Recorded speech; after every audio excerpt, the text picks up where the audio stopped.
kayo yeleko, kano kenempe nituko, kavilu kidimpeko, buka kadila, ibukena, ibukana tatamana kadila, kadiyandi inzambi.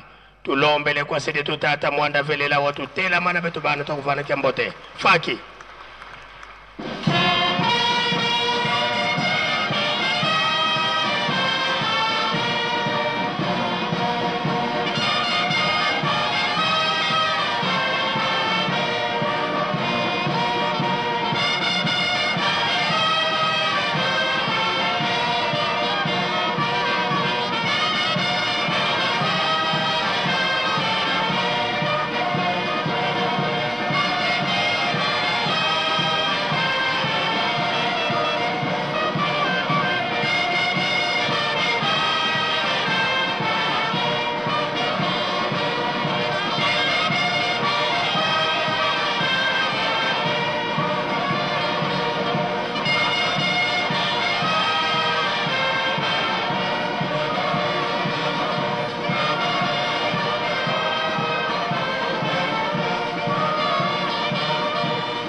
Ika tokubike no moko tovana tata nzambi kiambote munkumbwa se ye mwane tata mwanda velela munkumbwa se ye mwana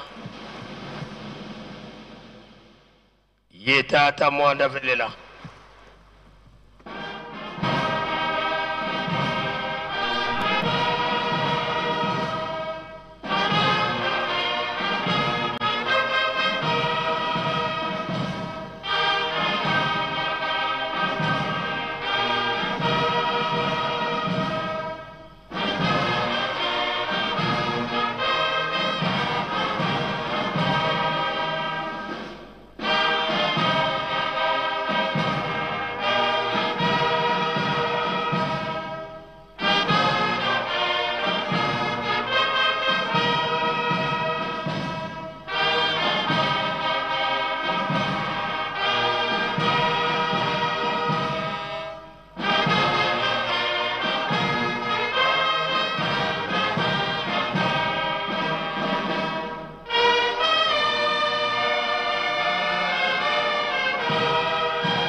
ulendele kutofuana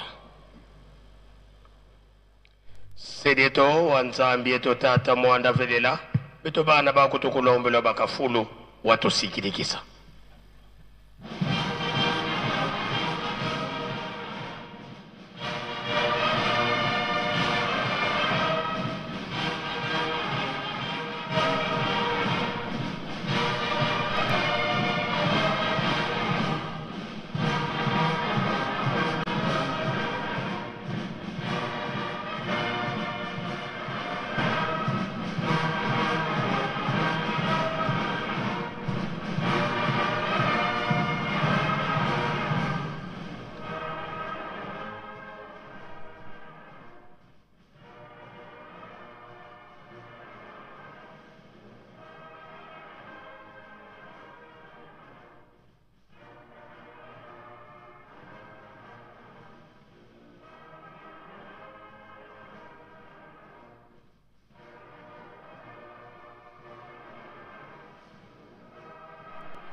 Tusamba.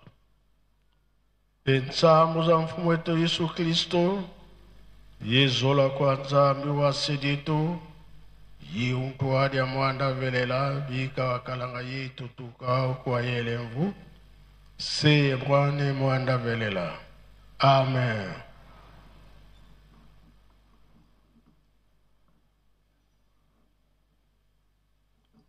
Na kombo tata mwana pe tata mulimo santo. Tolanda ki mate na biso tata sel mutate biso abandela ke na banzembo abayuda ake na mibeko mikanda na ya suka toyoki tobomba tosalela pona mokolo wana tobika biso tobengami bana mapamboli ndenge kaka bateye biso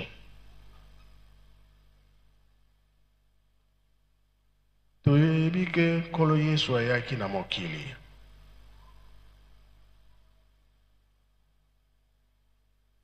nkolo Yesu ateya na mokili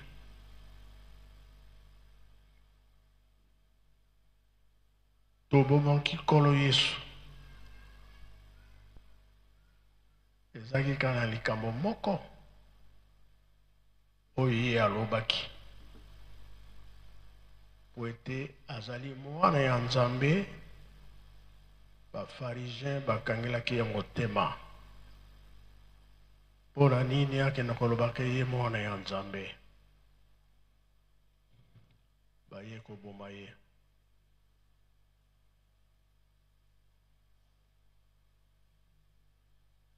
Bamemaki ye na Pilate. Pilate moto asambisaka ye.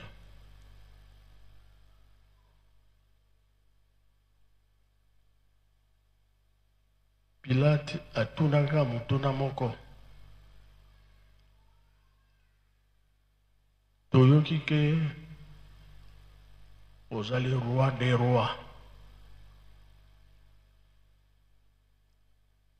Kolo Yesu atali alobi kaka yo moto lobi.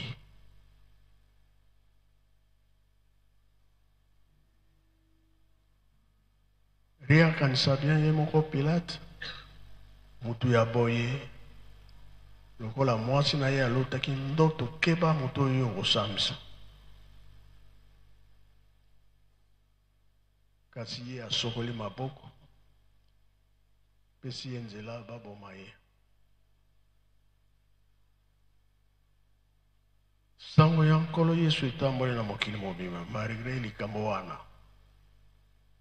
Me ebandeli makambo ezaki mingi. Ndenge badesidaki baboma ye.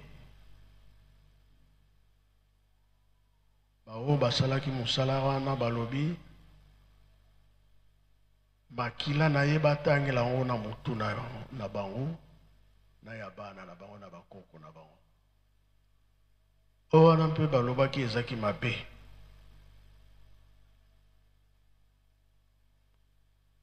Tango amemaki ekuluzu bamama mawa nde esalaka bango. Balelaki. Kolo ye moko alobi bolela ngai te bomelela bino moko. Ngai nzete ya mobiso basali nga boye. Bongo banzete ya kokauka ezala ndenge nini. Elakisi ke oyo koyela biso na liboso oyo kozala makasi. Mokili tomoni ke eningani.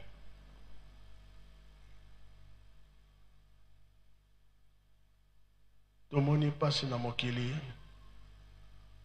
biso banso na loposo mwindu.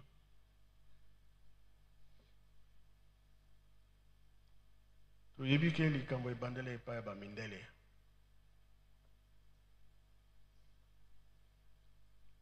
Me likambo ya Nzambe etambulaki quand même na mokili mobimba. Makambo ya nkolo Yesu na bakatolike na baprotestant.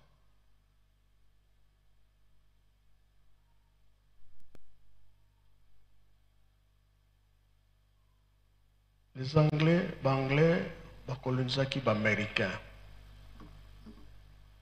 Mais bango ba protestant. États-Unis d'Amérique. Et là, c'est que les esclaves et pelés, qui l'ignorent presque que vous sont dans les États-Unis. Les protestants. Mutu soki aleki mokonzi kuna akosimba Bible.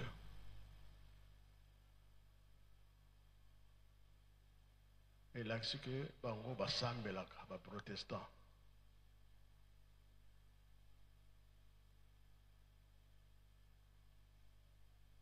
Esclave lokola bakota mingi. Pasi wana bamonaki Nzambe asalaki likambo ete Kolo Yesu akita kuna obie Molimo Santo. Kasi likolo efungwami mpo bazokita bamindele batali bakokoka te mpona nini mibeko eza makasi. likambo wana eleki.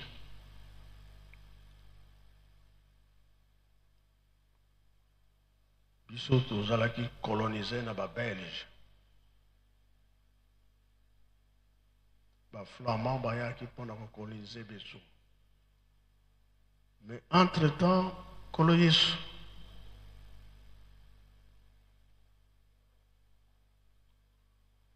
trois siècles à 25 ans, de baye ko reconnaître que moi na Nzambe. Sango deje tamola na mokili mobimba. Te pana biso ba ngomdele bango moko bayaki na likambo ya Kolo Yesu. Tango bakuti na Mbanza Congo, toloba Angola, kunande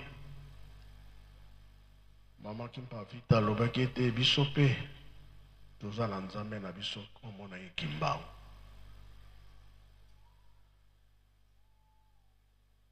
Balobi bakoboma yo, yalobi ata bobomi ngai likambo wana ekosalama.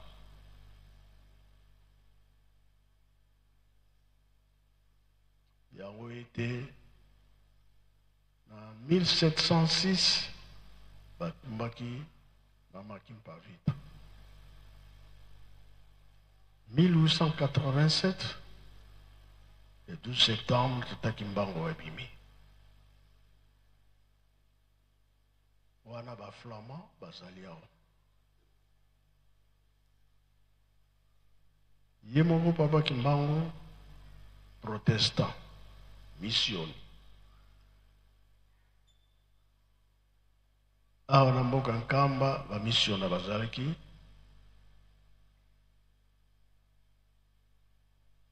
Direction na bango Lukengo.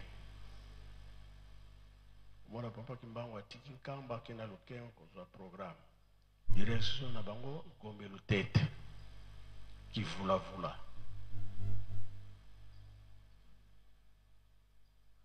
Kuna ba missionnaire bazalaki batambolaki. Nansonaki yenzi. Quand on va dans son kiyenzi,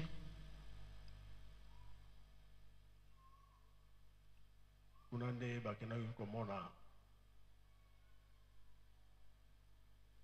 mama oya bokola papa Kimbangu Koko Kinzembo. Wana tata na mama bakufa atikalaki na maboko ya mama Kulutu Koko Kinzembo. Batu nyonso bapanzani bakimi o bamoni mondele. Koko Kinzembo akimaki na yete. Mondele atoni batu nyonso bakimi me yo kimi te ponane. Ngai na yo toza ndenge moko. Couleur ka mute changer. Makile za moko. Esika mondele wana monaki oh likambo eza na mama we.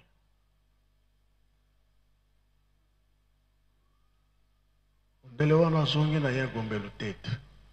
Panzani na bango nyonso. Na mondele wana baye ko remplacer na mondele mususu. Ka shema oyo abandaki alaksi yango na mondele oyo asika. Yo tambola boye, sika na komaki boye na monaki boye na boye. Simande eyo komana na mondele wana alandi shema wana ye kukuta na nsonaki yenzi sika batu nyonso bazalaki. Me amonaki susu ba Kinzembo te. Alandi direction ya Kilunda mpona oluka Simo Kimbangu. Wana zana mwana muke. Tango akomi na Kilunda batu nyonso bayambi ye. Tango bayambi ye akangi miso mpo abondela bato nyonso bazongi na bamboka bandako.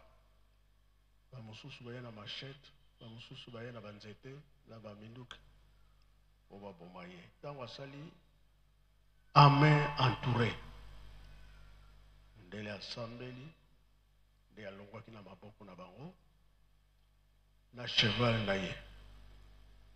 Baza kobenga ye na ntango wana nzangamani. Azwi direction ya nkamba, kuti na nkamba na cheval, alobi na koko kinzembo bomba ngai, balingi babomba ngai. Abombaki ye na ndako, apangusi makolo nyonso ya libanda pardon, akomboli mpo baye bateke mundele wana aza na ndako na ye. Bato wana ntango bakomi na kamba awa, tuni mama kinzembe, omoni mundele te?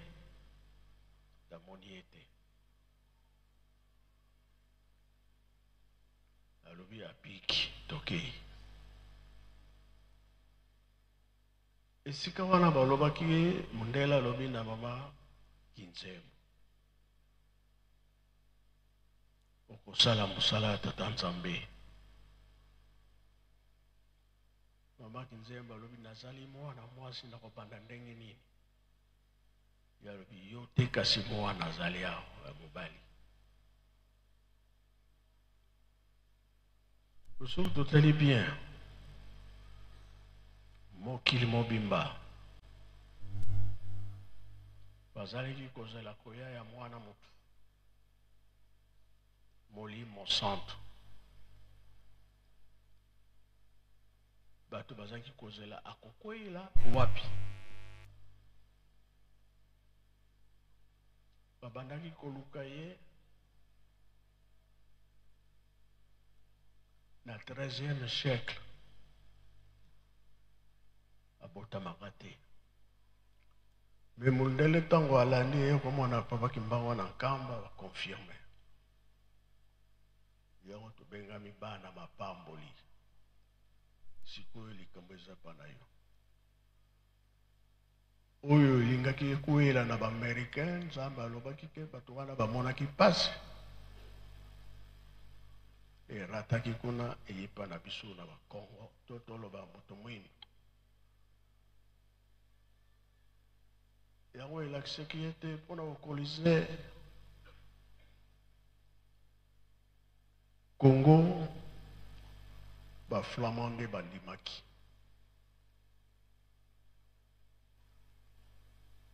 Bamoni tata Simon Kimbangu azosala ba miracle awa. Bamindele balobi me makambo oyo nkolo moto oza kosala yango, moto moyindo mpe akomi na pouvoir ya kosala yango. Yango tolobi ke tozali bana mapamboli. Nzambe akanisela biso pasi tomoni mpe pasi mingi loposo moyindo. Banda na lisumu ya Adam et Eve, moto moyindo nde asalaka lisumu ya Adam et Eve. Tiye na ntango ya Noe aboti bana misato. Moto moyindo abebisi. Na ntango ke Nzambe abomaki mokili na moi, sika tozalaki Nimrod abebisi lisusu moto moyindo. Kasi na 4e génération baye ko récupérer biso. Yango tolobi mboka nkamba tozali kotonga makambo ezali. Tobengi papa pasteur Katembo. Meka nano koyebisa biso 3 siècles 25 ans. Makambo nini elekaka na ntango wana. Pe soki oluki yango na Bible eza te. Me bapasteur bayebi ndenge bango batanga, ndenge balakisa biso, balakisa bango fo ayeba nini elekaka. 3 siècles, 25 ans. Il faut reconnaître que Yesu ndenge.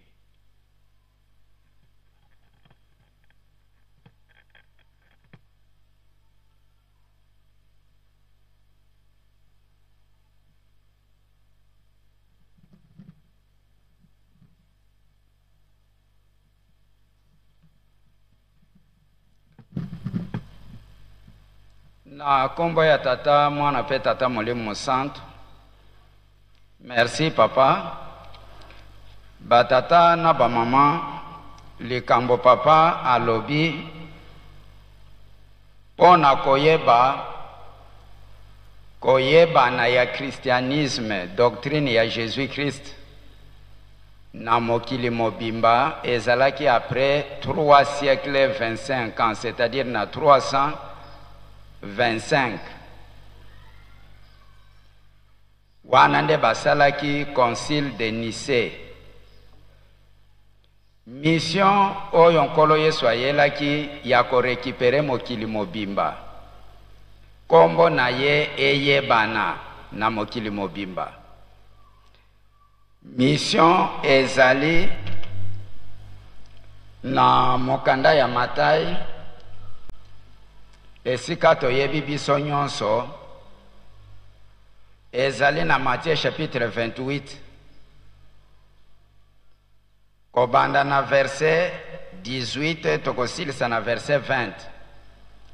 Tokoya kotanga lisusu na Actes des Apôtres chapitre 4 verset 8 chapitre 1 verset 4 à 8.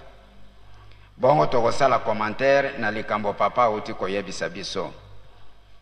Titre elobi Yesu abimeli bayekoli na ye. Wana na mokanda ya Matai chapitre 28 verset 18 à 20. Kotanga ezali boye.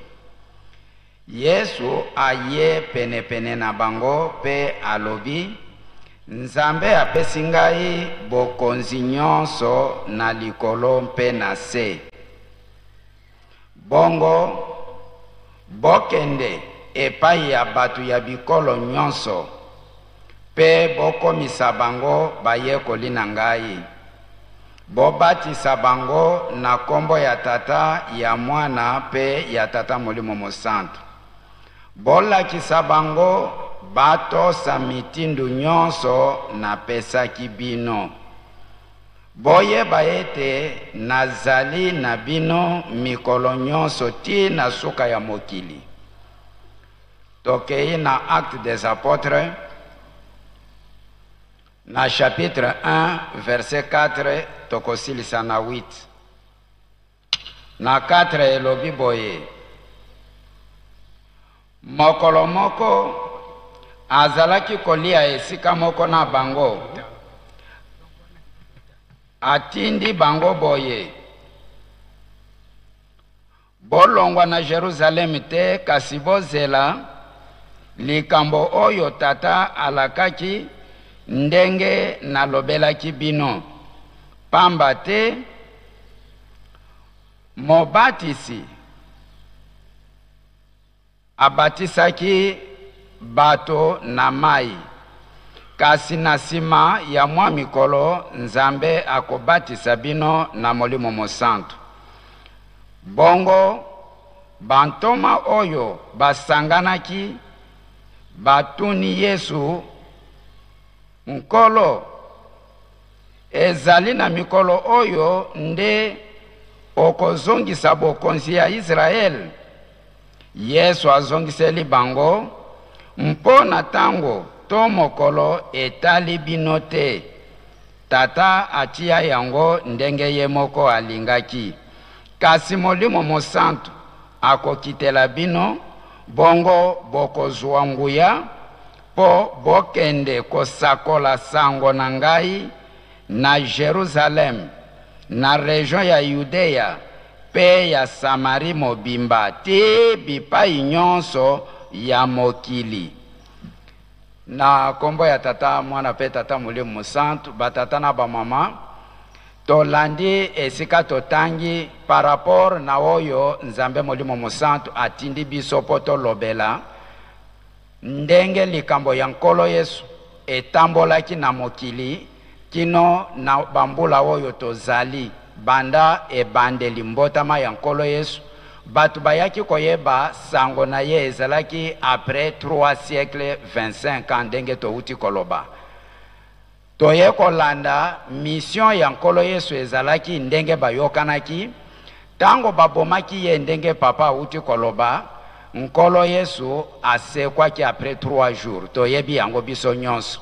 Nde akendaki kokutana na bayekoli na ye, esika bazalaki asalaki na bango 40 jours 40 nuits. Azo solola na bango, azo teya bango, azo yebisa bango ba makambo. Ayebisi bango botikala awa bo déplacer te kino bokozwa nguya la puissance, la force du Saint-Esprit. Botambwisa likambo oyo kobanda awa na Jerusalem, bokende na Judea, bokende na Samaria, bokosuka kaka wana te, me botambwisa likambo oyo na 4 coins du monde, bipai nyonso batu bazali bayeba likambo oyo ndenge na teya kibino. Bino nde bokolakisa na batu po bayeba ngai. Nde bayekoli ya nkolo Yesu ndenge papa Mfumalongo Nzambe Molimo Mosantu awuti koloba, toyebi mikakatano na pasi oyo bakutanaki na yango, babomaki bango presque bango nyonso kaka Jean mutu atikalaki. Jean nde mutu asalaki siècle moko.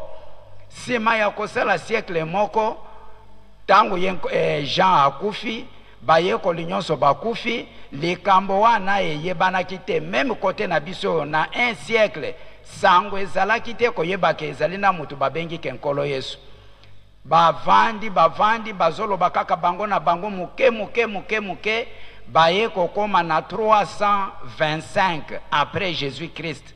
Sima ya kobotama ya nkolo Yesu na bambula 325, nde bazwi likanisi ya kovanda po bayekola batala likambo ya nkolo Yesu banda mbotama na ye na ndenge sango na ye ekoki kotambola bipai nyonso. Mbala ya liboso nde bayaki koyokana po ba reconnaître likambo ya nkolo Yesu 3 siècles na 25 ans. Baye lisusu kosala mbala ya mibale concile ya Constantinople na 381 po baya ko arrêter position ya koloba ete toti ya kaka date oyo na boyokani na biso po tobosa na kate date oyo nkolo Yesu abotamaki wana déjà 3 siècles na ndambo. Par rapport na biso bango bazalaki na négligence ndenge tozali koloba, lelo soki okei kuna ba site historique eyebani penza te, bisika nyonso badoute na badoute, voire même date ya mbotama na ye bayebaki yango te. Na parametre wana para ndenge ya kosala parallelisme yango papa azali koyebisa biso ke kuna basimbisaki bango kosimbisa biso lokole yaki libele epai na biso ba site historique nyonso to protéger yango. Tango mokili mobimba bakoya koyeba bakobanda koya koluka tokolakisa bango kobanda banzoto ya bapapa na bisika nyonso bilembo ezali na yango. Lelo banda nkolo Yesu abotamaki na ndenge akufaki na sango na ye ndenge yaki kokoma lelo ya kokoma na mokili mobimba tokokisi 2023 ans. Par rapport na oyo le kimbangisme, doctrine ya kimbangisme ya papa Simon Kimbangu Nzambe Molimo Mosantu, tango aye na mokili le 12 septembre 1887, aye ko banda mosala na ndenge bayokanaki na nkolo Yesu.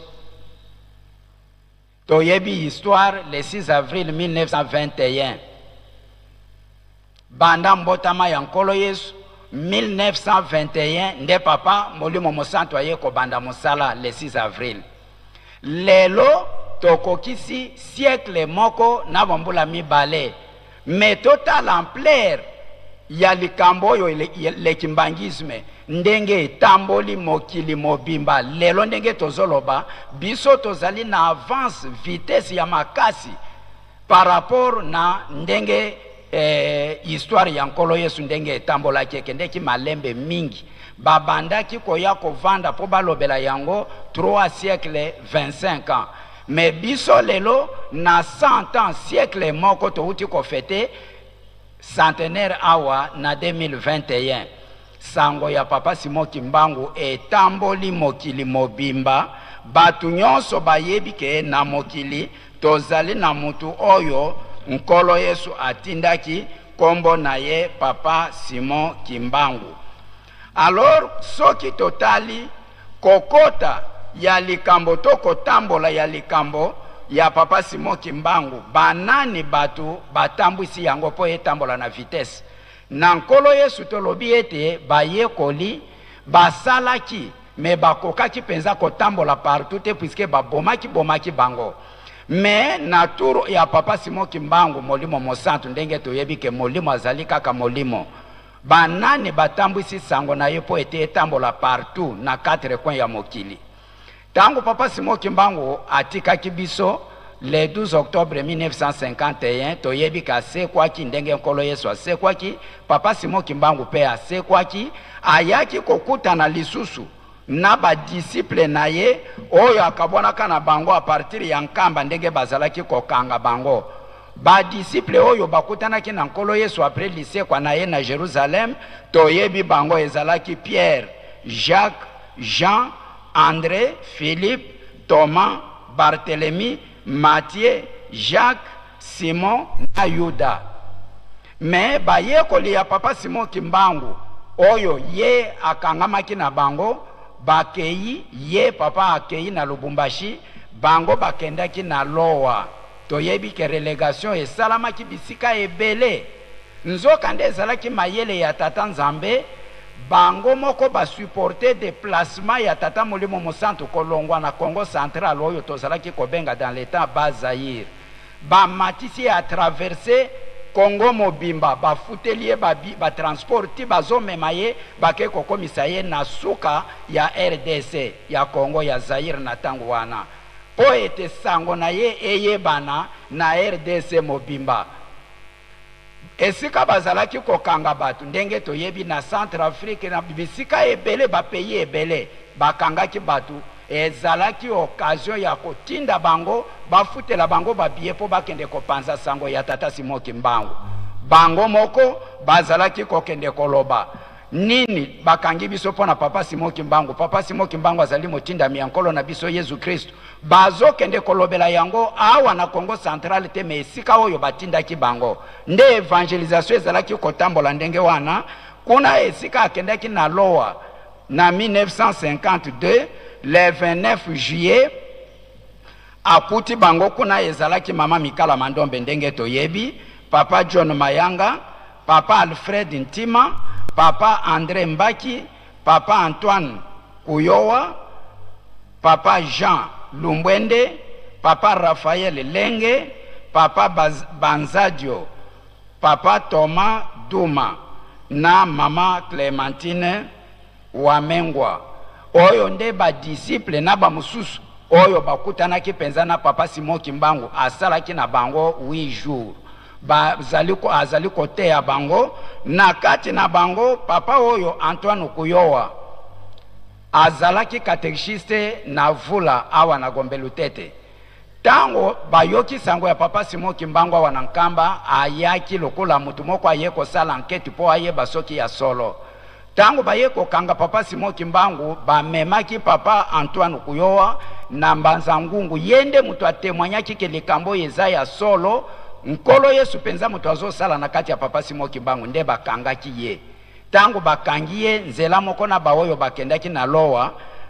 Tango papa Simon Kimbangu ayaki atuni ye na yo pe ozoyeba lisusu te. Puisque papa Simon Kimbangu ayebisaki bayekoli ba mama Mikala na Lowa alobi Nkolo Yesu ayaki azalaki na bilongi 4. Puisque lisekwa na ye batu bayebaki ye teke ye oyo azwaki elongi mususu Nkolo Yesu. Papa Simon Kimbangu pe azayaki na bilongi alobi Nkolo Yesu azana yango 4.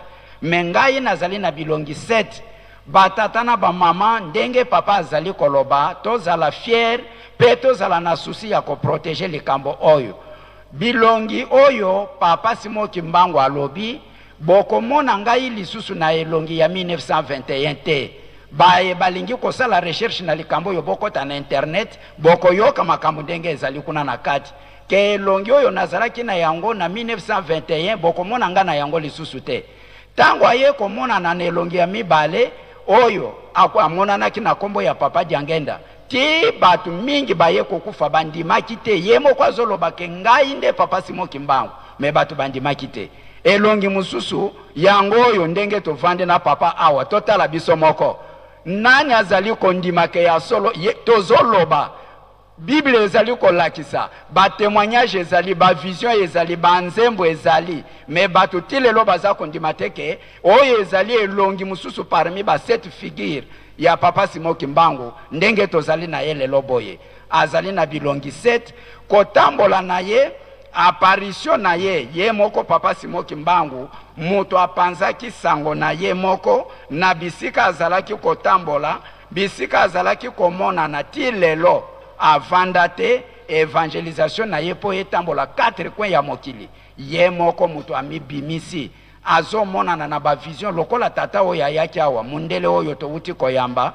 oyo tosali na ye partenariat pona kolakisa ke ezali fait concret alobi papa Simon Kimbangu kiangani na moneli ye awa te na yebeli ye pe awa te banda kuna esika nazali kuna tozalaka na ye nani mutu akendaki koteya ye shi papa ye moko mutu akendaki kobimela ye moko mutu aza kobima partout na 4 coin ya mokili ba continent nyonso ba pays nyonso ezali na batu oyo bazolobela likambo na ye batu ya mibale oyo batambwisi sango na ye po ekoma na siècle moko me epanza na mokili mobimba ezali ba mususu bazomona ba vision ba mususu bazozwa bandoto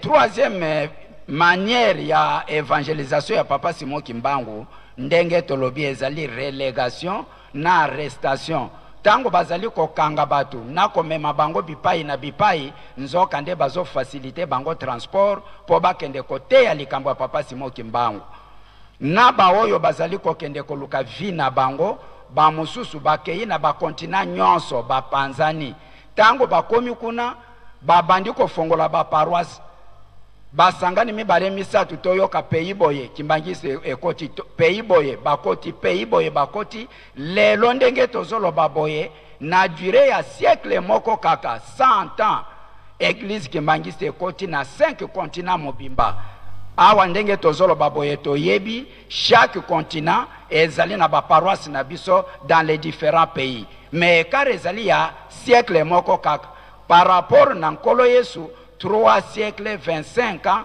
nde baye kozwa likanisi ya kovandela likambo yango po ete etambola noki baya koyeba na biso kote oyo eyaki na grand retard po tango bamindele baye na colonisation na likambo ya nkolo Yesu ndenge papa conseiller direct alobaki papa Bituvwidi papa docteur Zako alobi bayaki na Jésus ya colonisation olie baya na Jésus de Nazareth baye na Jésus ya colonisation toyebi yango mwana kobota maboye bapesi bateme mbala moko par rapport na doctrine ya kimbangisme ndenge tozali na yango lelo toyeba ete tozali kokende na avance mingi puisque nkolo Yesu tango ayaki ndenge papa azali koyebisa biso makambo ya ba generation auti koloba yango awa generation ya liboso generation ya mibale na oyo ya suka oyo tozali lelo mingi bazali ko comprendre te mais papa azali koloba yango polele auti koloba yango pe awa première génération ebandi na Adam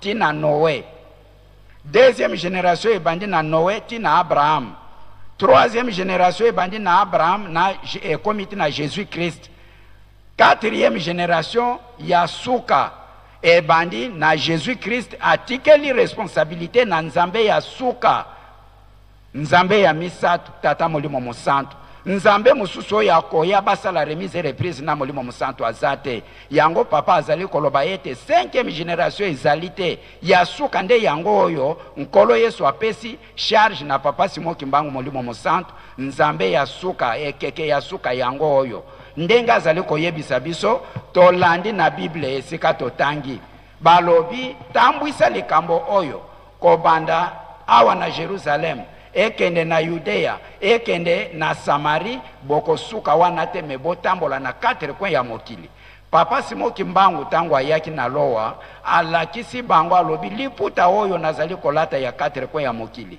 nkolo Yesu apesinga mokili mobimba 4 coin ya mokili epesameli ngai ngai nde nakotambwisa mokili oyo liloba oyo ekotambola tina bakwe nyonso ya mokili batu nyonso bayeba yango papa azali koloba likambo yango ezokende mpo mutu lobi akosa te ke ngai likambo ya papa Simoki Mbangu nayokaki yango te. Problème ya monene tozali na yango nde yango wana papa azosala de façon ke mutu nyonso mokolo ya suka tango akosamba aloba te ke nayebaki likambo yango te nayokaki yango te. Yango apanzi batu bana na ye partout bazokende kodebrouiller me bazofongola mangomba partout na bapays nyonso. Ye moko mutu azosala ndenge wana po génération ya suka yango oyo bapesi ye mokili mobimba nzambe mususu akoya te ndenge atelemi boye atelemi libela azokende na vitesse ye moko azolobake nalingi lisusu retard te azolinga akomisa likambo yango na courte durée me asepelisa biso par rapport na christianisme ekendaki na retard mingi mais kimbangisme ezokende mbangu ekomi deja na 5 continents mutu mwaya aloba lisusu ke ngai makambo oyo nayebaki yango te ezali te. Papa mwa muke yango yo nakomba tata mwana pe tata mulimo. Merci papa pasteur keneno kovanda. Biso nyonso toyoki pe tolandi tobengami bana mapamboli. Papa Mfuma Longo azaki koloba mingi ke koya ya nkolo Yesu soki abotaka biso nde tozali te. Bana wana balinga batikala kuna bakontinue mpe kuna biso eloko te. Me kola abotaki te tata Simoki Mbangu nde ayaki. Ntango wana Léopold II avandi na mokili na biso 1908 bazomona ke royaume Congo eza makasi. Na 1914 papa Kisolokele abotami. Avant kuta abotama 1910 étoile ebimi oyeme makabo konzi. 1914 tata Kisolokele abotami guerre pe bandi. 1916 Fumambanza abotami kati na guerre. Papa Mfuma Longo 1918 abotami guerre esili. Un vendredi une fête ezalaka pe na Italie. Yango na 1921 kambo ebandi. Tata Kimbangu azaki na ekosala na Kinshasa. Affaire ezaki kobonga te azongi na ye. Le 17 mars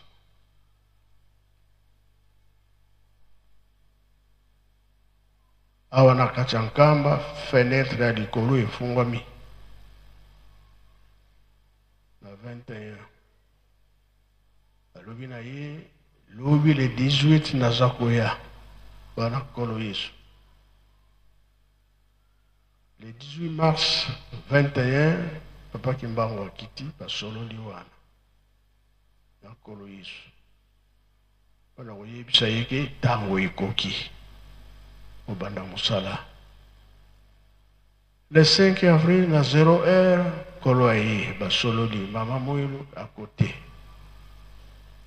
Tango basisi basolo mama Moïlo atuni nani wana basolo yake na ye ya kolo alobi nini ndima. Mama Moïlo alobi ndima na kopesa ye maboko. Mama oye tokopesa maboko pe tokopesa te.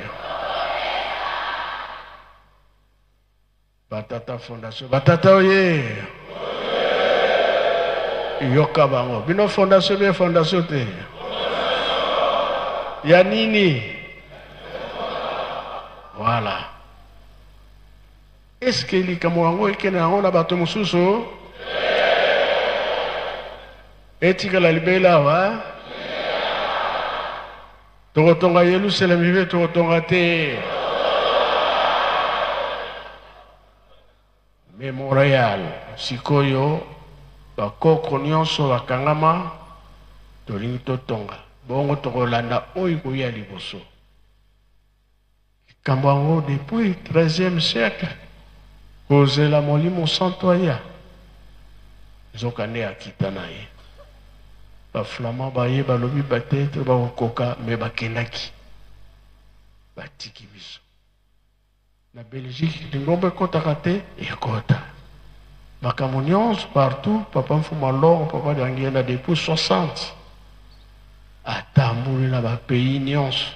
Kidi mobimba tamboli, ngomba kota. Sikoyo biso tovandi pona kotonga Yerusalemi ntsasila. Koko ba mona ki passe. Batata ba moni passe. Sikoyo biso batikile biso totonga Yerusalemi. Tolemba te programme ezana maboko tata Nzambe tosilisi na kombo tata mwana pe tata mwana mosala. Amen. Bika twakubike no moko twatonda lusia musu tutambuli kwa tata Nzambi.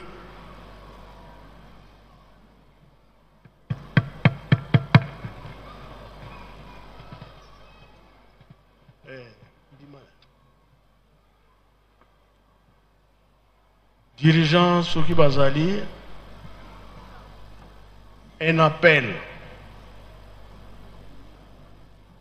Souki Bazali répétition et talibino. Un appel pour la nino kolak sabo kasio tuzanango.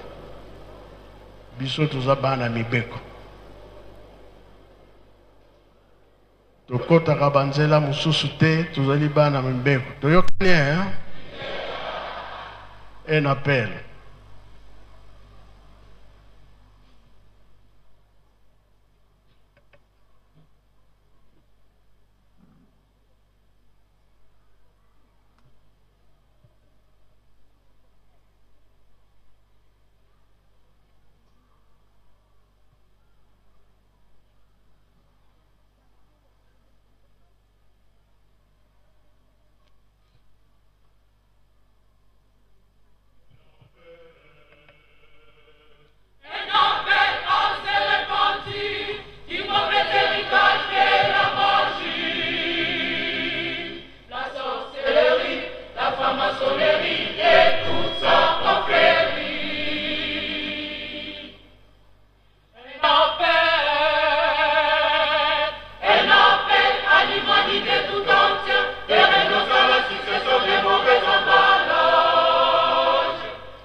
avons péché. Nous avons péché.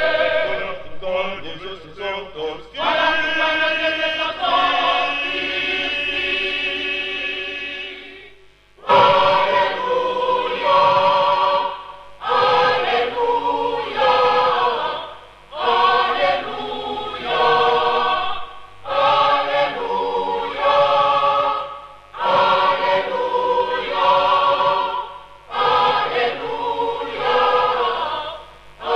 Alléluia. Alléluia. Oui, l'Éternel, c'est à jamais, on subsistera de génération en génération. Louons-les toi, glorieux ici-bas. Papa qui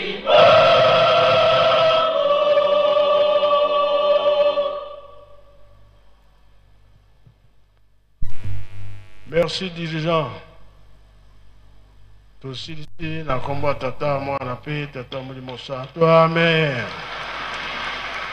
Ika twakubike no moko twatonda lusiku musu tutambuli kwa tata nzambi munkumbwa se mwana tata mwanda velela munkumbwa se ye mwana ye tata mwanda velela.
Solo bandeko balanzi ya radio télévision Kimbangiste bisika biso bozwi bongo libaku ya kolanda biso wuto nkamba Yerusalemi ya sika toyebi ete lelo